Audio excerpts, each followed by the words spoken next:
জিনের ফেক নিউজে আপনাদের সবাইকে স্বাগতম।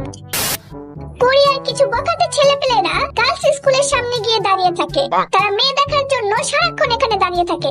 এদের জ্বালা যন্ত্রণায় মেয়েরা শান্তিমতো টিফিন খেতে পারে না। অন্যদিকে জনপ্রিয় ছাপড়ি টিকটকার প্রিন্স জিমিন, যে কিনা মেয়েদের সাথে অশালীন অঙ্গভঙ্গি করার কারণে তাকে গ্রেফতার করা হয়। তাকে জিজ্ঞাসাবাদ করলে সে বলে এগুলি নষ্টামি না, এগুলি হলো ডিজিটাল ফ্লার্ট।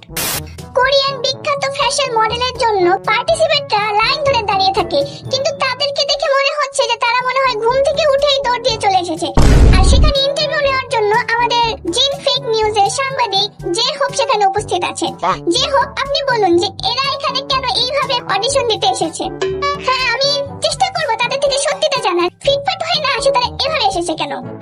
ভাই, আপনি এত বড় একটা ফ্যাশন মডেল প্রোগ্রামে অডিশন দিতে এসেছেন, আপনি কেন এভাবে এসেছেন? আজব কথাবার্তা। আমি কি এখন সেলিব্রিটি হইছি? তাহলে আপনি আমার কাপড় চোপড় দেন, আমি ওগুলি পরে যাই।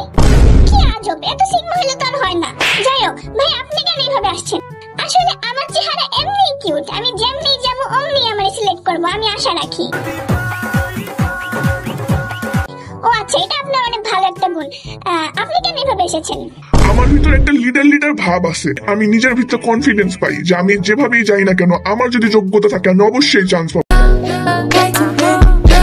বাবা, আপনার তো দেখি খুব কনফিডেন্স। যাই হোক, আপনি চান্স পাইবেন আমার মনে হইতাছে। আর ভাই, আপনি এখানে এইভাবে কেন আসছেন? কি আপনি আমার চেহারার দিকে তাকাই কথা কন? আমার চেহারা দেখছেন? আমার চেহারা দেখলে সিলেক্ট করবো, জামা কাপড়ের দিকে তাকালে এত সময় পাইবো না। ভাই, আমি যা বুঝতে পারলাম এরা এদের কনফিডেন্সের জোরে এইভাবে আসছে। তারাই হবে ভবিষ্যৎ প্রজন্মের ফ্যাশন আইকন। ও আচ্ছা, ঠিক আছে, কনফিডেন্স থাকা ভালো, কিন্তু ওভার কনফিডেন্স থাকা ভালো না। স্ক্রিনে দেখানো এই তিন যুবক নিজেদের পরিচয় গোপন করে ফেসবুকে সুন্দর সুন্দর সুদর্শন ছবি পোস্ট করে এবং দেখায় তাদের আইফোন। এই চক্করে কিছু মেয়েকে তারা নিজেদের প্রেমের জালে ফাঁসায়। পরবর্তীতে সেই মেয়েরা জানতে পারে যে তাদের অবস্থা এইরকম। অন্যদিকে বিটিএস মেম্বার কিম তেয়ং, যে কিনা লাইভে এসে তার মুখ দেখায়নি, এগুলি নিয়ে আর্মিরা শুরু করেছে প্রচুর হাঙ্গামা দাঙ্গামা। তার কারণ হলো আর্মিরা তার মুখ দেখতে চেয়েছিল, আর সে বলেছিল সে যদি মুখ দেখায় তাহলে সে লাইভে খুব কম আসবে, আর যদি না দেখায় তাহলে কয়দিন পরপরই লাইভে আসবে। এই নিয়ে আর্মিরা মনে প্রচুর কষ্ট পেয়েছে।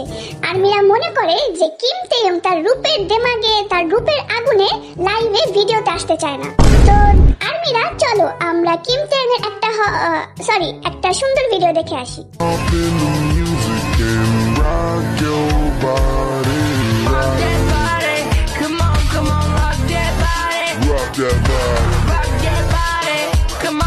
তো আর্মিরা জিনের ফেক নিউজে একটা মাত্র সত্যি নিউজ ছিল, আর বাকিগুলা সবই ছিল ফেক।